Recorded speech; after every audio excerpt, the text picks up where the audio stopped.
안녕하세요, 여러분. 오늘은 노후의 인간관계에서 특히 중요한 침묵의 가치에 대해 이야기해 보려 합니다. 젊을 때는 친구, 동료와 수많은 대화를 나누며 살아왔지만 나이가 들수록 말보다 침묵이 더 큰 힘을 발휘하는 순간들이 많아집니다. 특히 노년에는 작은 말 한마디가 관계를 흐트러뜨릴 수 있고 오히려 침묵이 평화와 안정감을 유지하는 데 큰 역할을 하죠. 그렇다면 노후에 우리가 절대 말하지 말아야 할 것들은 무엇일까요? 오늘은 네 가지 상황에 대해 이야기해 보겠습니다. 첫 번째, 자녀의 삶에 대한 지나친 간섭을 줄여보세요. 자녀가 성장하고 스스로 가정을 꾸리게 되면 부모와 자녀 간의 관계도 자연스럽게 변화하게 됩니다. 그러나 오랫동안 자녀를 돌보고 지켜봐온 부모로서는 자녀가 성인이 되었다 해도 여전히 걱정이 앞서는 경우가 많습니다. 그만큼 자녀가 잘 되길 바라는 마음이 크기 때문에 조언이나 충고를 해주고 싶은 마음이 생기기 마련이죠. 이렇게 해야 더 잘 될 텐데라는 말이 어느새 습관처럼 나오곤 하죠. 하지만 자녀들은 성인이 되어 각자의 삶을 독립적으로 살아가려는 의지가 강합니다. 부모님의 조언이 자칫 지나친 간섭처럼 느껴질 수 있어 자녀와 부모 간의 갈등으로 이어지기도 합니다. 자녀들이 결혼하고 아이를 낳게 되면 손주를 보는 즐거움이 정말 크죠. 오랜만에 느끼는 아이들의 생기발랄함은 할머니, 할아버지의 삶에 새로운 활력을 불어넣습니다. 그러다 보니 자연스럽게 손주를 위해 이것저것 챙겨주고 싶은 마음이 커지기 마련입니다. 그런데 자칫하면 이게 간섭이나 잔소리로 이어질 때가 많죠. 예를 들어 자녀들이 아이를 키우는 방식을 보며 요즘 애들은 이렇게 키우면 안 돼. 옛날엔 우리가 이렇게 키웠는데 요즘은 왜 저렇게 하니? 같은 말이 절로 나올 때가 있습니다. 손주가 장난을 치거나 때를 쓸 때마다 이렇게 하면 안 되라며 조언을 넘어선 잔소리를 할 때가 많아지죠. 하지만 이럴 때 자녀들은 생각보다 많은 부담을 느끼게 됩니다. 요즘 육아 방식이 달라진 것도 많고 부모로서 스스로 아이를 키우고 싶은 자녀들에게는 잔소리처럼 들릴 수 있습니다. 친구에게서 들은 이야기가 떠오릅니다. 그분은 아들이 손주를 너무 엄격하게 혼내는 걸 보며 참을 수 없어 얘야, 아이를 그렇게 혼내면 안 된다고 꾸짖었는데 아들이 엄마, 제 아이는 제가 알아서 할게요. 라고 답해 큰 충격을 받았다고 하더군요. 이런 상황에서 부모의 조언이 오히려 자녀의 양육 방식에 대한 간섭으로 느껴질 때가 많습니다. 아이를 위해서 좋은 의도로 한 말이었지만 자녀의 입장에서는 부모님이 자신을 신뢰하지 않거나 스스로 할 수 없는 사람으로 본다고 느낄 수 있습니다. 손주 양육에 있어 간섭을 줄이고 자녀들이 스스로의 방식으로 아이를 키울 수 있도록 지켜봐 주는 것이 관계에 훨씬 긍정적입니다. 아이들에게도 직접적으로 간섭하거나 훈육하는 대신 부모로서 자녀가 아이를 잘 키울 수 있도록 조용히 응원해 주는 것이 필요합니다. 이처럼 자녀와 손주를 위해서는 지나친 간섭을 줄이고 믿음을 표현하는 것이 자녀와의 관계를 더 깊고 편안하게 만들어주는 첫걸음이 될 것입니다. 때로는 자녀가 인생의 중요한 결정을 할 때 그저 믿고 지켜봐주는 침묵이 큰 힘이 될 수 있습니다. 모든 부모의 마음에는 자녀가 조금 더 나은 선택을 하길 바라는 마음이 있겠지만 자녀가 스스로 선택하고 때로는 실수도 하면서 성장해 나가는 것을 묵묵히 응원하는 것이 필요합니다. 성인이 된 자녀에게 지나치게 개입하기보다는 삶의 방향을 스스로 설정하고 독립적으로 나아갈 수 있도록 배려하는 것이 자녀와 부모 모두의 관계에 큰 도움이 됩니다.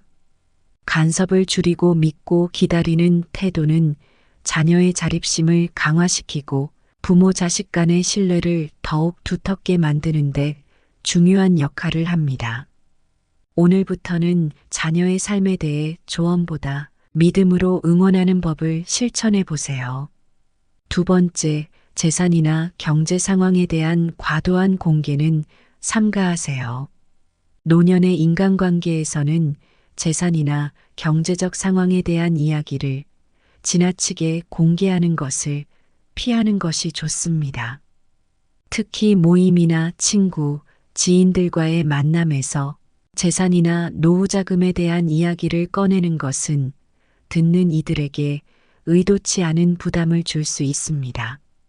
나는 이제 노후 자금이 충분해라든가 요즘 돈이 부족해서 걱정이야라는 말은 본의 아니게 듣는 사람에게 불편함이나 불안감을 줄 수 있습니다. 주변에서 자신의 재산을 언급하는 사람이 있다면 상대방은 자연스럽게 자신과 비교하며 마음이 불편해질 수 있습니다. 자산을 그렇게나 많이 모았단 말이야?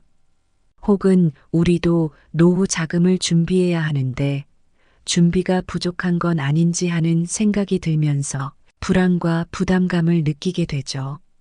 특히 친구나 지인들이나 다른 가족들에게는 재산이나 경제적인 상황을 공유하는 것이 오히려 관계에 해가 될 수 있습니다. 상대는 이러한 대화를 듣고 나서 자신과 비교하거나 부족함을 느끼게 되고 자존감이 흔들리거나 불필요한 불편함이 생길 수도 있기 때문입니다. 재산에 대한 언급 대신 관계를 더 건강하게 유지하는 방법은 서로의 관심사나 취미에 집중하는 것입니다. 경제적 이야기를 꺼내는 대신 최근에 읽은 책이나 경험한 소소한 일상 혹은 좋아하는 취미에 대해 이야기를 나누는 것이 더욱 편안하고 긍정적인 대화를 이끌어낼 수 있습니다. 이런 대화는 경제적 부담을 주지 않고 오히려 공통 관심사를 찾는 계기가 되어 관계를 더욱 깊게 만들어줍니다. 특히 노년에는 경제적인 상황을 침묵 속에 두는 것이 큰 의미가 있습니다. 경제 상황은 개인의 자존감과 연관되기 때문에 서로의 자산에 대해 굳이 말하지 않아도 서로에 대한 존중이 표현될 수 있습니다. 경제적 이야기로 인해 비교를 피하고 관계를 유지하기 위해 경제 상황은 개인적인 문제로 남겨두는 것이 필요합니다. 이는 상대방이 스스로의 상황에 대해 부끄러워하지 않게 만들고 서로 간의 평화로운 관계를 유지하는 데 큰 도움이 됩니다. 그러므로 다음에 친구나 가족과 대화할 때는 경제적 상황을 침묵으로 묻어두고 대신 서로가 함께 즐길 수 있는 이야기를 나누어 보세요. 대화가 더 따뜻하고 편안하게 느껴지며 관계도 더 깊어질 것입니다. 세 번째, 과도한 조언을 삼가하세요. 세 번째로는 과도한 조언을 삼가는 것입니다. 나이가 들수록 우리는 그동안 쌓아온 경험과 지혜를 바탕으로 주변 사람들에게 조언을 해주고 싶은 마음이 커지게 됩니다. 특히 친구나 가족, 이웃이 어려운 상황을 겪고 있을 때 본능적으로 도움을 주고 싶고 자신이 겪었던 경험을 바탕으로 이렇게 해야 할 거야라는 조언을 건네게 되죠. 하지만 때로는 이러한 조언이 상대방에게 부담이 되거나 오히려 강요처럼 느껴질 수 있습니다. 예를 들어 친구가 가족 문제로 고민을 털어놓을 때 내가 그 일을 겪어봐서 아는데 이렇게 해야 해라고 말하게 된다면 상대는 자신의 결정을 존중받지 못한다고 느낄 수 있습니다. 이때 조언을 주고 싶은 마음은 이해되지만 그저 친구의 고민을 들어주는 것으로도 충분할 수 있습니다. 상대가 스스로 문제를 해결할 수 있는 능력을 충분히 가지고 있다는 사실을 잊지 않는 것이 중요합니다. 도움을 주고 싶다는 우리의 의도와 달리 상대방은 마치 자신이 무능하거나 충분히 현명하지 못하다는 생각을 하게 되어 부담을 느낄 수도 있습니다. 특히 친구나 이웃이 직접 조언을 요청하지 않은 상황에서 갑작스러운 조언은 자칫 지나친 간섭처럼 비춰질 수 있습니다. 이러한 상황에서는 상대가 조언을 원할 때까지 기다리며 경청하는 자세가 중요합니다. 상대가 먼저 조언을 요청할 때 간결하고 핵심적인 도움을 전하는 것이 효과적입니다. 나머지 부분은 상대가 스스로 해결할 수 있도록 침묵하며 기다려주는 것이 그들의 독립성과 자존감을 존중하는 방법이 됩니다. 또한 우리 주변 사람들도 자신의 삶에서 중요한 선택을 할 능력이 충분히 있다는 점을 인정할 필요가 있습니다.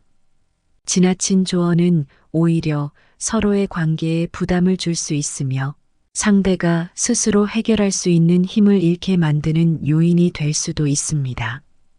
간섭 없이 상대가 스스로 결정하고 경험할 수 있도록 기다려주는 것이 더 큰 배려일 수 있습니다. 이렇게 함으로써 상대는 자신이 존중받고 있다고 느끼며 자연스럽게 여러분과의 관계에서도 편안함과 신뢰를 더하게 될 것입니다. 다음번에 누군가가 고민을 털어놓을 때는 조언보다는 상대의 이야기를 경청하며 공감해 주세요. 필요할 때 짧고 간결한 조언을 전하고 나머지는 침묵 속에서 기다려주는 것이 관계에 더 큰 도움이 될 수 있습니다. 네 번째, 과거의 상처와 원망은 묻어두세요.